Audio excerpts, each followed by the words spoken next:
Well, good morning, good afternoon, good evening, wherever you are in the world. My name's Joshua. I am the founder and director of the El Terreno Cultural Exchange Center here in the heart of the Ecuadorian Andes. Today, we're going to be doing another final internship presentation from Valery and Tara. Um, they've been the very first people who have been working in the local nursery here in Atandahua, which has been running for pretty much only about a year, but they're very under-resourced, very under-supported. And so I was very happy to hear these guys wanting to get involved and help the local children in the region who really lack this sort of support and these sorts of services, and even happier to see what they actually achieved. But I won't spoil it too much. And so I'm looking forward, and I will pass over to Valerie and Tara to start the presentation. Thank you. So I'll start by sharing my screen.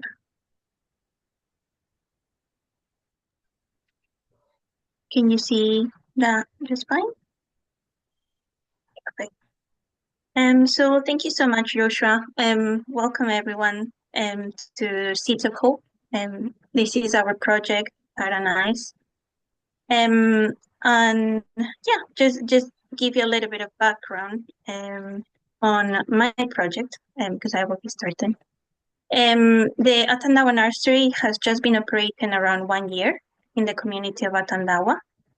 It is based in Atandahua, but they do have kids from all other communities. Huanujo, Guaranda, San Juan. They go as far as kids from what's the name of school where Viz is working? I'm having Cochabamba. Cochabamba, yes. So they do receive kids from Cochabamba as well. So it's not only Atandahua kids that attend the nursery every day. In total, it's 36 children, and very few materials for all of them to keep them engaged. The nursery was launched, as I said, 1 year ago, with the help of El Terreno volunteers. Thanks to Joshua, who was able to give them a little bit of hand on cleaning the space, clearing up a little bit. I think I understand it was fully empty, nothing there. They were able to paint a really nice mural, and that you can see at the entrance of the Atandahua Nursery. So they were able to help these kids a little bit with that help. Then Ernesto came. Ernesto is the coordinator of the Atandahua Nursery, and he was in charge of looking everywhere for any type of donation. So he managed to get a few furniture items and few materials to provide and be able to start the nursery for these kids. There's no significant support from the government, so this makes the resources very, very limited. An example is that they only get one toilet roll per month, which just is crazy to me, to hear that the government is not able to give more than just one roll for kids from 0 to 3 year olds. So reasons of this, the Ecuadorian government is suffering through an economic crisis, which makes it really difficult to support these public schools. Teachers face with daily challenges, trying to keep the kids entertained, trying to get the resources. So yeah, this is just a little bit of background, just to go into the challenges. As I've mentioned, the lack of learning materials and resources is really big. And whenever I got there first, the first shock I saw was like how empty the shelves were. As you can see on the first picture, that was the toys that they have to share in between the 36 kids. They had like 5 books to share in between 36 kids. They had no crayons. They had no basic supplies to support like what you expect from an early learning and play for these kids. Sometimes and very often, only 2 children were able to participate in activity that the teachers created.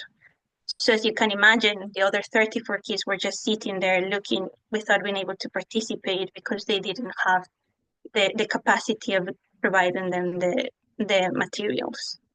There is a national curriculum created by the Ecuadorian government, but obviously because of the lack of resources for the nursery is very, very difficult or nearly impossible to implement and to be able to provide what they are expecting from the government. But teachers try their best and earnest as well to create materials at home. Often they're using just basic hand-drawn images on a scrap of paper. They bring in recycled bottles, recycled glass bottles, something to keep the kids entertained. Another big challenge that I saw was the inconsistent teacher support. This is not the teachers' fault at all. As I said, due to the Ecuador's economic crisis, teachers often go months without a pay. Last year, it was 6 months with no pay, which, as you can imagine, that's not a way of keeping your staff very motivated. So obviously, this was leading to a very high turnover, and the teachers were changing every 2 or 3 months, obviously, when they found a better job that paid monthly. So with only 3 usable rooms and just a few teachers, this is forcing the mixed age group of kids. So they just get mixed babies from 0 to 1 to the 3-year-olds who are maybe starting to be more curious, wanting to start reading maybe, are all mixed together. And it's very difficult to create a structured learning for these kids. So yeah, they're not able to support that. So with this minimal what this has created was a minimal student engagement, which is our third challenge there, which is when children quickly lose interest with no materials, no resources, nothing to pay attention to. All these kids become bored maybe within the hour of being there. And keeping in mind that the nursery is open from 8 in the morning to sometimes 4 p.m. You can imagine those 36 kids just sitting around looking for attention, looking for something to do. And sometimes the donated toys, as I mentioned, all the stuff that they were able to get is from donations. Sometimes they're broken or incomplete. And the handful of books that they used to have, it wasn't able to be shared effectively among these 36 children. So, as I said, they grew bored within the hour. They had a working TV. There was VHS working. So as you can imagine, nowadays with the technology, getting VHS, being able to buy VHS educational videos was something very difficult for them. So they didn't have any interactive or visual learning, which for kids this age is quite important nowadays with the technology that is surrounding us. So just going to the good news now. This was the short-term solutions we were able to reach. So the first, obviously keeping in mind that I was there for only 3 weeks, what it came to my head, it was like, what is the most fastest thing I can do right now to help these kids? So as a short-term response, what I did was create a fundraising page. It went really well. I wasn't expecting it to go that well, and I am really proud to say that we've almost reached our goal. So our goal is £1,500, which is equals around $1,100. And we're almost at £1,400, which is incredibly unbelievable, the amount of help we've received from everyone. So thanks to these big donations that we've had, what we were able to provide for these kids was books for learning, first of all, and we were able to provide more than 40 new books for these kids. And this is obviously giving children access to loads of new stories, loads of new learning materials, which at their age is all about the curiosity and trying to keep them engaged, which has helped a lot. The second thing that we're also very much needed in a nursery, like craft materials, colors, crayons, all these things, they lacked of that. They didn't have any of it. So sometimes kids were like, didn't even know what aquarela was or painting type of paintings were because they've never seen it before. So we were able to supply craft materials such as paper, glue, color supplies, coloring books. This has enabled the teachers to create obviously interactive lessons and hands-on activities, which, as I mentioned, at that age is completely important for these kids to interact and touch as much as possible to keep them spark on this curiosity. We were able to purchase a new TV. that didn't need VHS. It's all connected to the internet that they were able to get like a few weeks back prior to my arrival. So the new television was purchased, and this has allowed the nursery to incorporate educational videos and engaging content. So they do every Friday. They get all the kids together and will play like an educational movie or an educational videos, just so they can be a bit more engaged to the technology. And then one big relief we were able to do for these teachers was to pay 1 month's worth of bus debt, which is $300. And this is monthly pay by the teachers from their salary. Their minimum wage salary in Ecuador is less than $500. So as you can imagine, having to pay from your minimum salary worth $75 every month on something that you're not taking advantage of. It was very non-motivational for those teachers. So we were able to help 1 month worth of bus debt, and the teacher was super happy when they got the information. So in summary, with the short-term solutions, we were able to obviously enhance the children's learning environment. We provided them with loads and very needed resources and tools for play and education. And these contributions have not only enriched daily learning, but also helped ease the burden on teachers by assisting with the bus debt pay, for example, and also creating and helping them to create a more stable and supportive space for the children. So that is the short-term solution. When I left, I was very sad. Obviously, it was only 3 weeks. I thought I could have done much more. So when I left, I promised Joshua and I promised Ernesto, the coordinator, that I was gonna keep working on the nursery, and I have. So I'm just gonna tell you a bit more about my future focus goals. So as I mentioned, yeah, I promised I was gonna look into this a bit more, and I have. So to create a lasting impact and ensure that the nursery has the stability and the resources that they need, not only for short term, because obviously if you think about it, kids, they break things, they use them, they just finish, they disappear. So it's very difficult to provide them with an stability short term. So I am focusing on long-term solutions that could give them their needs all year around. So one of the first things that I'm thinking and working on is partnership with businesses here in the UK. So I've started reaching out to some companies that are UK based, but they have roots with Latin America. Just to give you a little bit of background, here in the UK, companies usually set fund every year that goes to charitable causes. So if we're able to secure just a few committed sponsors that could provide consistent support for the nursery's educational um, for the nursery's education, this will provide so much materials and supplies and essential needs. So yeah, the work has started. I have been sending a plan based on the Atandahua nursery and based on the UK legal documents that you need to send to provide that to different businesses. So far, just one response that they already have um, a charity that they support, but I'm still very hopeful because yeah, this is a great cause, and I'm sure some other businesses would like to participate. So I'll keep you posted on that. The other thing that I thought of was obviously after reaching and getting some companies that would like to participate, we will be able to probably provide a sustainable support model. And so obviously with regular contributions from businesses, we will ensure that the nursery is never again without the tools they require for proper early education. And this means books, toys, craft materials, essential needs such as like toilet roll, as I mentioned earlier. And then in a very long term, and very hopefully this can work. But we spoke about that a little bit, Joshua. It was the purchase of a bus, not only a nursery bus, but also something that El Terreno can take advantage of as a business and within the charity.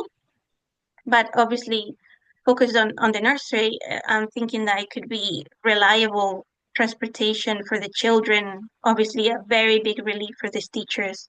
or having to cover the transport costs for their limited wages. So yeah, this is a very long term, something that I keep in mind. But yeah, this is also on my future long term goals. So yeah, these long-term efforts are aimed to build a sustainable and more supported environment for these kids, not just for the children, but also for the teachers and Ernesto who care for them every day.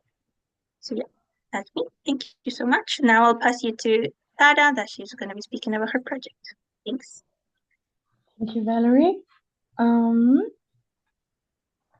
Okay, so building on all the amazing research Valerie did, I was talking with her about, okay, what kind of activities do the teachers do with the children? And she told me that through the lack of the materials, there are just not enough activities to keep the children really engaged. So that's how I created my project, supporting everyday life of little ones through creative activities.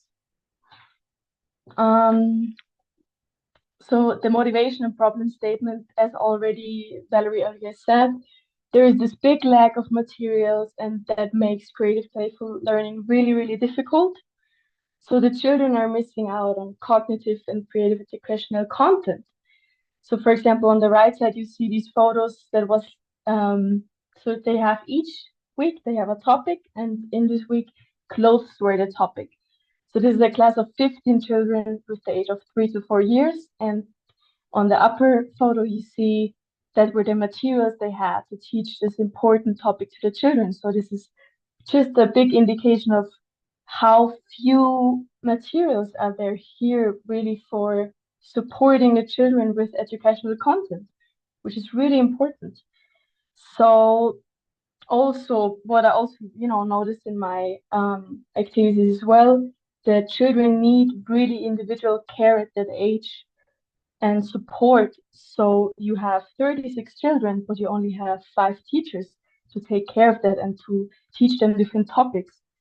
So the staff is really overburdened and there's not enough staff, and also through the lack of activities and toys, it just leads to boredom within the kids. So that's how I started my project, creating different kind of creative activities with the children in the nursery. So the objective was creating different kinds of playful, artistic, creative activities for the kids to promote their social, emotional, and imaginative development. And on the long run, also introduce new creative activities for the teachers to inspire them for future activities. And yeah, with that, I created a big fundraising, and we raised $446, sorry. And with that, I was able to purchase the materials for the activities and also buy long-term materials for future activities for the kids. For example, like papers, pencils, brushes, um, also like t-shirts for them for the activities, and all different kind of craft materials. So thankful to the donators. Yeah. So I created 6 creative activities within 3 weeks. So it was happening the last 3 weeks. In the first week, it was for me more about, okay, looking what exactly are the children really able to do. So the first day I called it colorful rain. So the bigger ones, aged 3, 4 years, they would do the colorful rain with a toothbrush, and the smaller ones just, with the finger. And on the next day, we created out of recycled materials. So you see the children were using like bottles and also the carton of toilet paper, and we used them as stems to create like a big painting, create flowers.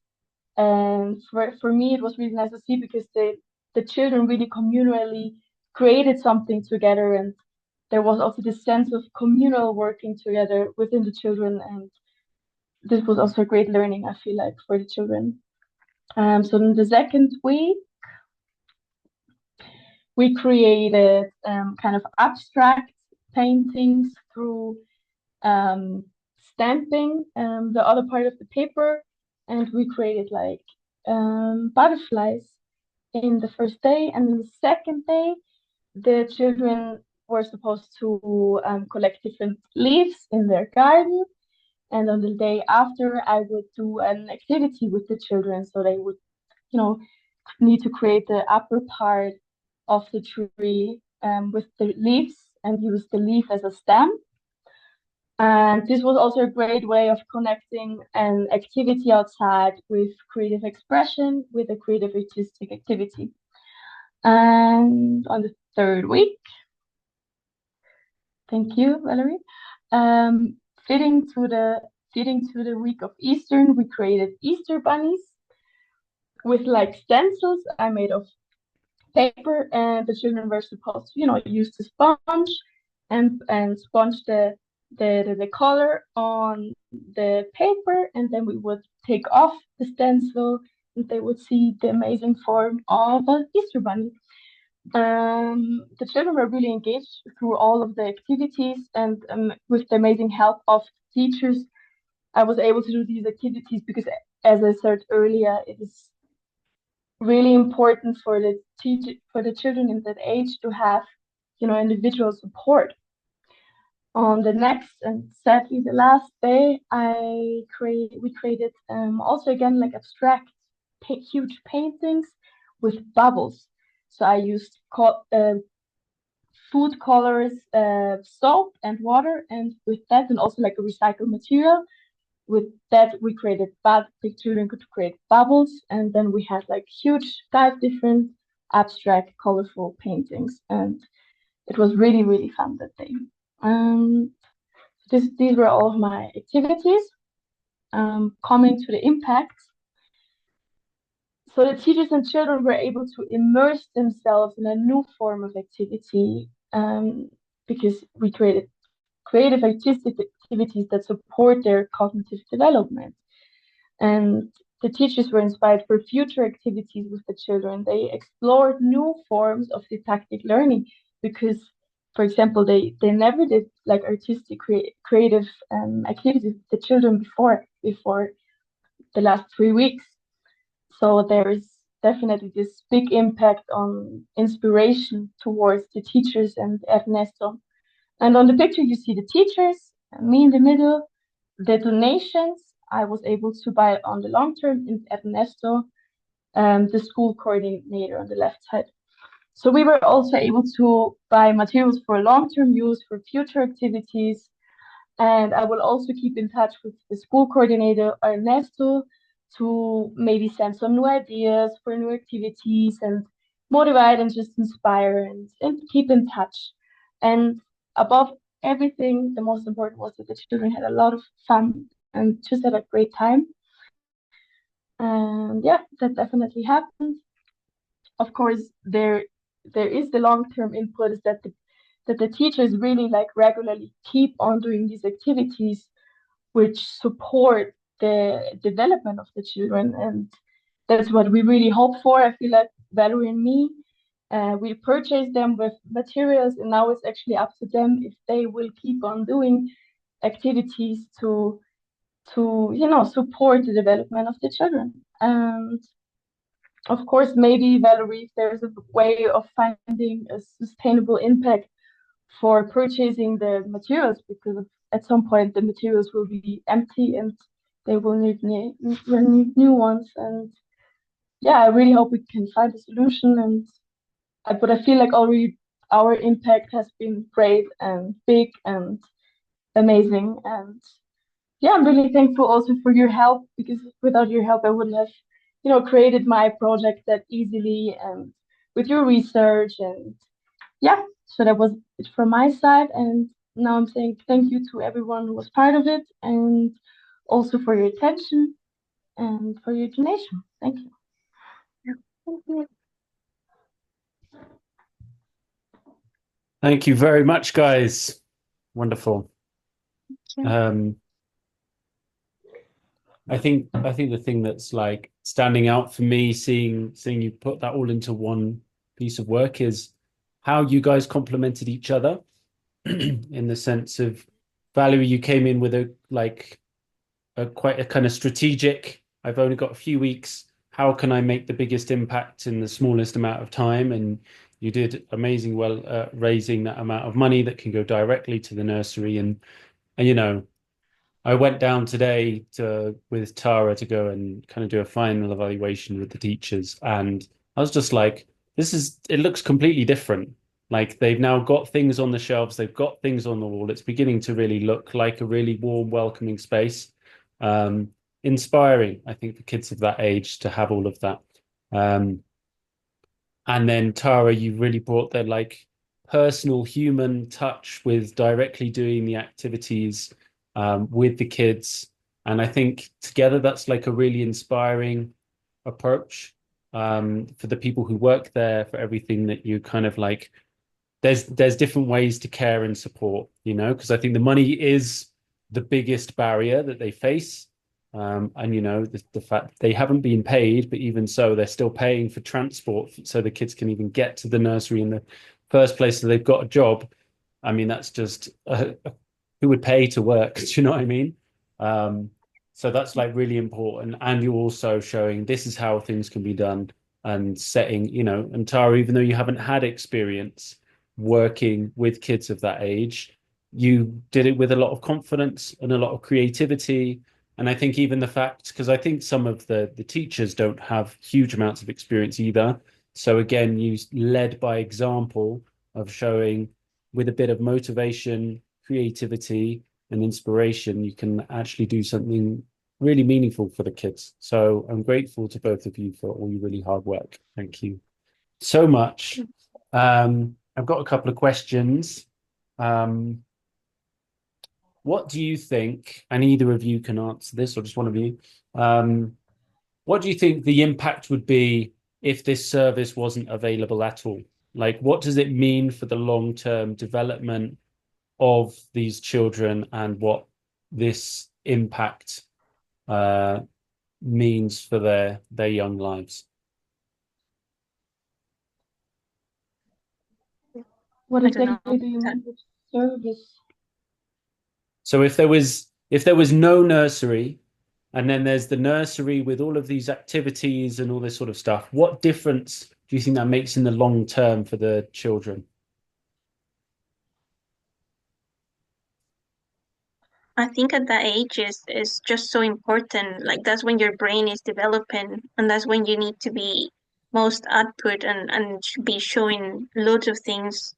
At that age, kids are so curious.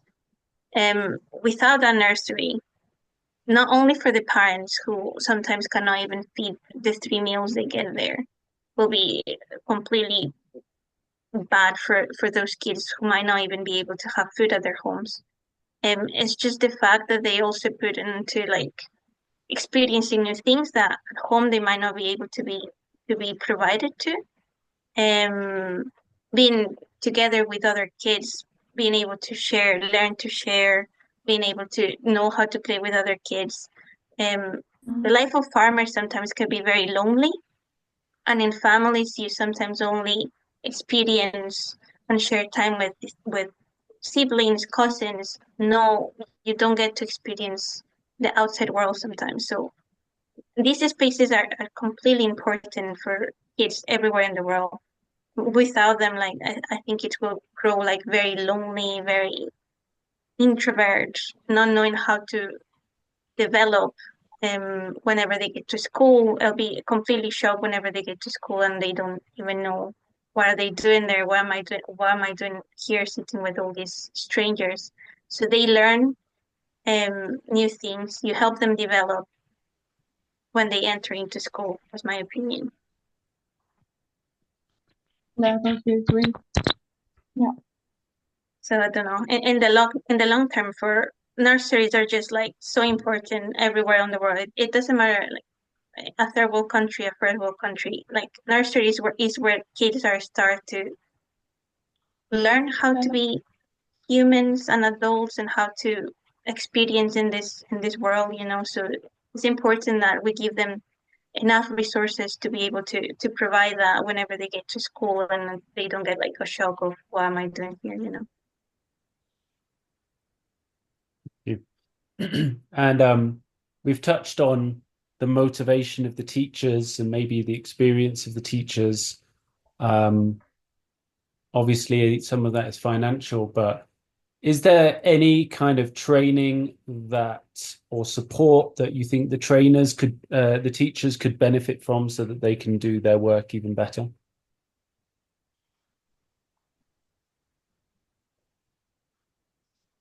I don't know, Tara, if you want to answer that. You spend more time with them. Yeah, I feel like they, for me at least, I feel like they do a really, really, really good job. What they're maybe still lacking is, I feel like there's lacking a bit of motivation, and the that is kind of difficult to give them if they don't have the motivation of getting money. For me, like I talked with them today, they told us they haven't been paid for 3 months now. So, um, for me, I feel like maybe they could do better in case maybe getting some more information or some more ideas in the internet. I told them that today, so I feel like they're missing out a bit on motivation, but I don't feel like they are. I feel like they're educated definitely enough to take care of the children in a good way. But exactly, so maybe somehow this motivation is missing, and that's how the children are missing out on this educational content. But now the motivation is there. We gave them materials, and I feel like Joshua, now you can maybe keep an eye on that. How do they really keep on doing activities? And if not, Mm. then the problem is maybe not the materials. What is the problem then? Is it the money? If it's not the money, is it teachers? But for me, I feel like also working with them that they do a really great job, and that they are really actually also really passionate and good workers. And yeah, yeah, Yeah. that's from my side. I think sometimes when you're in a third world country, it's very difficult to keep motivation because obviously, apart from being teachers, they also at their homes, some of them have kids. Sometimes they might like it's very difficult to keep motivation when you're not able to feed your kids, for example. Like if you don't get paid, how do you pay your bills? How do you pay your rent? Um, I think something uh, the nursery at Atandahua will probably benefit from might be going to other nurseries where they have the resources and tools needed, which they do now. So they only need some direction, which way to go with all these resources we have gotten, you know. They've never had them before, so for them it's Mhm. something new. Sometimes is as I said, very difficult to keep motivation when you're outside of work, when you're like seeing your bills coming in but not money coming in as well. So maybe yeah, experimenting and sharing with other nurseries that do have resources and have been implemented for a while so they can see like Mhm. how can it be done and take some examples and some ideas and motivation from those sort of environments that have been able to give a good learning for these kids.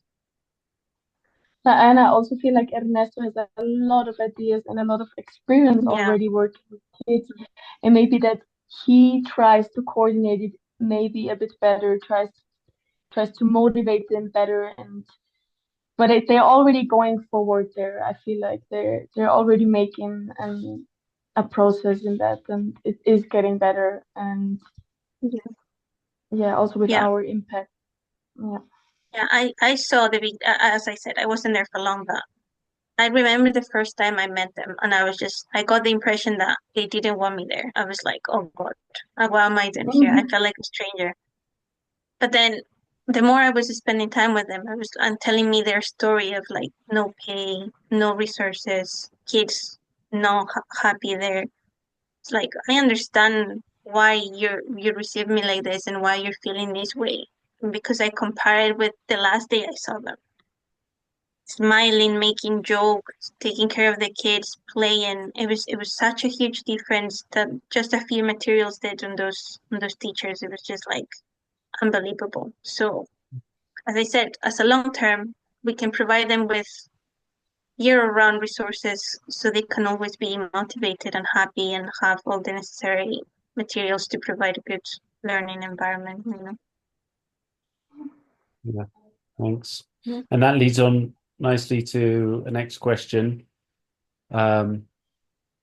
Obviously, how we find the resources to make this possible, that's a big question. There's no easy answers to it, but I really appreciate, Valery, your commitment to continue through with that. If the resources were available, what are the activities? What are the materials?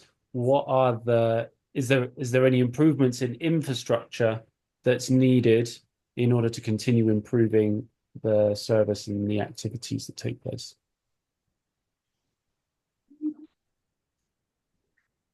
I mean, ideally, we get to a point where we're seeing so much money that we don't know what to do with it.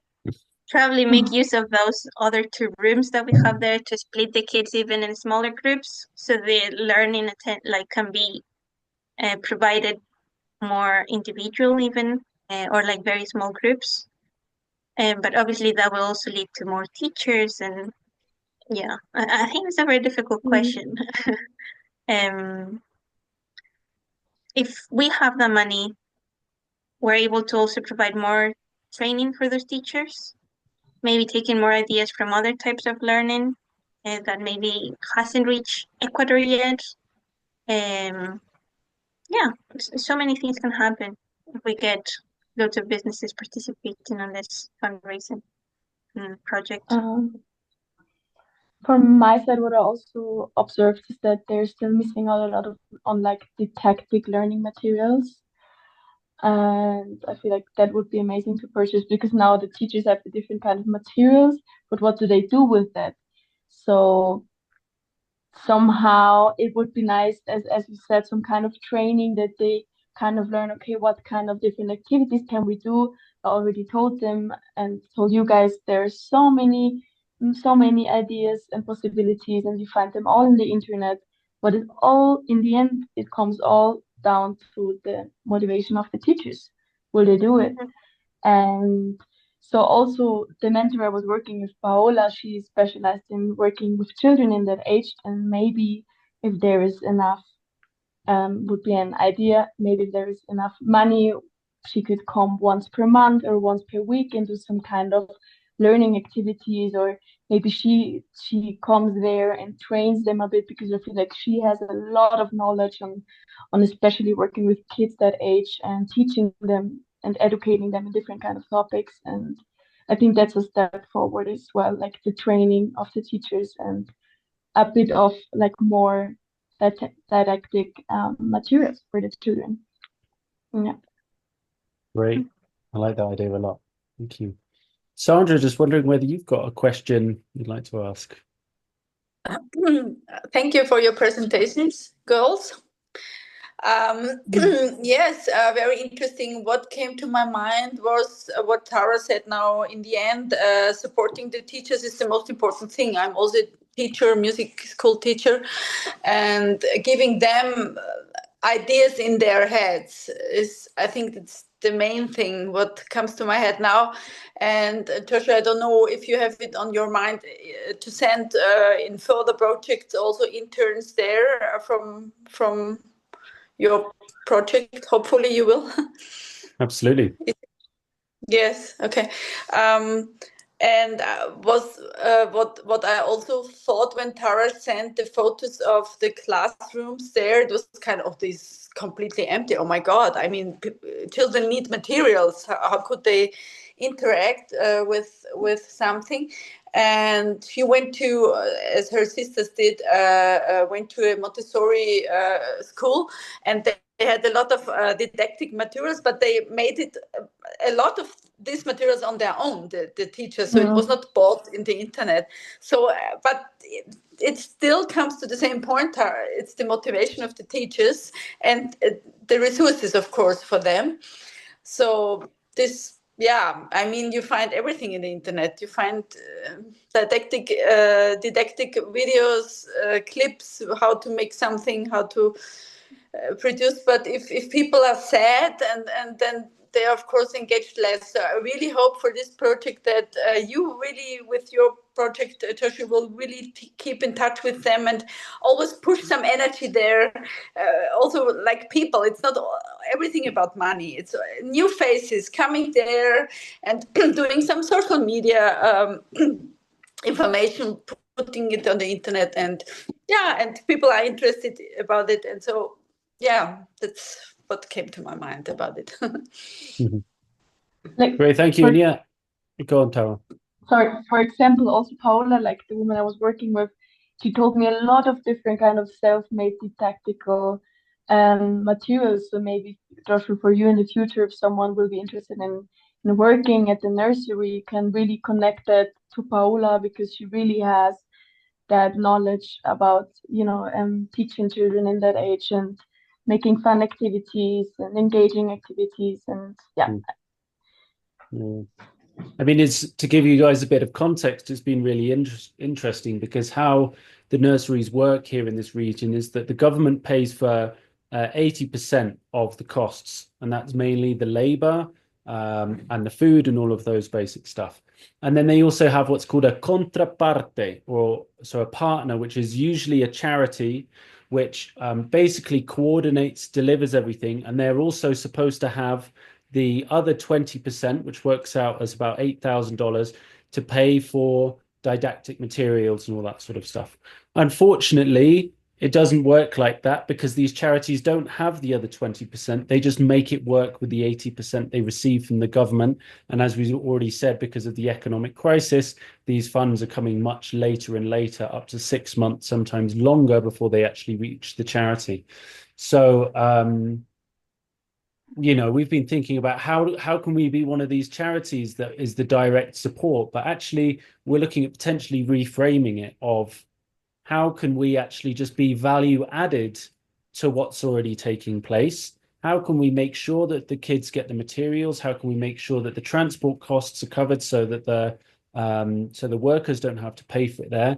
And I really like this idea, Tara, what you're suggesting about working with Paula and finding an additional resource which can really kind of help leverage and have a kind of a multiplier impact of being able to inspire the teachers to engage more and that sort of thing.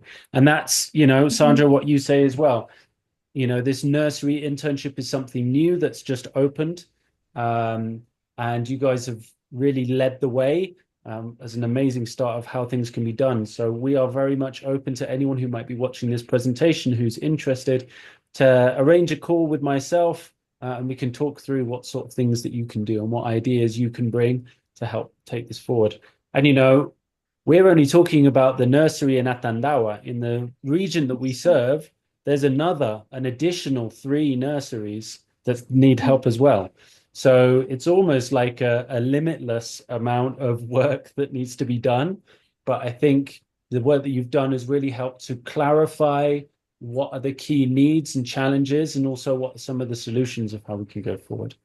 So thank you so much for that. Let's end with one final question. I'd be interested to hear more personally what this experience has meant for each of you in your lives, in your histories, and all that sort of stuff. And maybe if you had any advice for anyone who was thinking of participating in a project, what sort of person is it right for?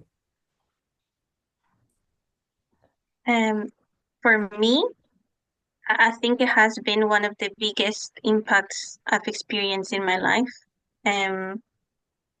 I didn't mention this at the beginning of the call, but for whoever is watching, I was born in Ecuador. I moved to Spain when I was 6. This as well for the economic crisis, my mom trying to look for a better place for all of us. So going back to Ecuador was a big shock for me, being that I was able, luckily, to escape from that and didn't experience any of it. But the fact that I was seeing 36 kids there having very little resources, knowing that sometimes they go without eating, it was just heartbreaking. So for me, being able to give a little bit to these kids, it was kind of like giving back to my tiny little Valery when I was 6 back in Ecuador. So as I said, one of the best experiences of my life. Like I don't regret anything. I would definitely do it 100 times more. And as I said, I'm back to the UK, back to my routine, but Atandahua, El Terreno, Ernesto, the kids like keep up, like have a very big space near my heart, you know. So for me, life-changing experience. Thanks to Joshua that does this amazing job because sometimes like you see these other charities they just want your money. They don't really care about the community. They don't really care about anything apart from just getting your money. So to see that really here your money goes to something that's really, really good, not only at Tanawa Nursery, everything. They do everything. It's just honestly highly recommended. I hope everyone who's watching this decides to, yeah, buy that flight to Ecuador to go to El Terreno. Yeah. Thank you. Yeah, on my side, it was so my personal motivation to do this project was I really wanted to somehow find a way to give back to communities with my artistic skills. I had the motivation to work with children and for them to create an access to express in that form. And for me, art has always been one of the most important forms of expressions in my life. And I really wanted to bring that to other people, to bring that to the world. And that was actually my first motivation why I came to El Terreno. And then I also had this musical project and talking with Valery then and seeing, okay, that there is actually a need of activity, of new input. I found my place. And for me, I really learned a lot because it was for me the first time also, speaking in Spanish with all of the teachers because no one could speak English. So that was a big learning effect for me as well. And also bringing up that initiative of creating a project, of creating a donation, of what do I do with the money? Talk with the teachers, what do they need? Talk with Ernesto, what does he need? What does the nursery need? And I learned really a lot of different kind of levels. And this experience will definitely I will nourish definitely a lot from this experience on the long term. And I'm really happy I could. It was the first time for me really working that much with children and being the one leading the art workshops. So I had experiences like this in the past where I would do some little activities with the kids, but it was never like, okay, I'm going there, I'm purchasing the materials. I need to think about what I do. I need to think about how to explain to the children. So there's this big learning effect on that, and also for me, this big motivation and inspiration for me for the future that this is something I would definitely consider working in the future. And so thank you, Joshua, for the opportunity. And yeah, so I'm really happy on my side. And also nice. It was really nice to work with you together, Valery. Even if we had Yeah. only three. But yeah. It was great. It was great. I think it would have been very different if I was in my own because you really also gave me like quite a few ideas. I remember being sitting there was like, oh my God, I don't know what to do. And then she was like, let me see your fundraising page. Let me see this. This is what we do. We can go tomorrow, Dan, and you can show me. And yeah, your initiative was amazing and very motivated. So yeah, thank you so much as well. Thank you, you too. Well done, guys. As I said, you guys have been an amazing example of how things can be taken forward. So a huge round of applause. Thank you so much for all of the hard work that you've done. Okay, so Thank that's you. it. If you're watching and you're interested in finding out more, you can visit our website, www.elterrenoecuador.com. If you'd like to make a contribution as well, you can find where to make a donation if you'd like that to go towards the nursery. That page is still open, so if anyone would like to make donations, we'll also put that at the bottom of the video where you are watching this as well. So once again, thanks everybody. Thanks for joining us. Thanks for the presentation, all the hard work. And thanks, Sandra, for joining as well and participating. Until next time. Thank you so much. Bye. Bye. Bye, guys. Bye. Bye. Bye. Bye. Ciao. Ciao.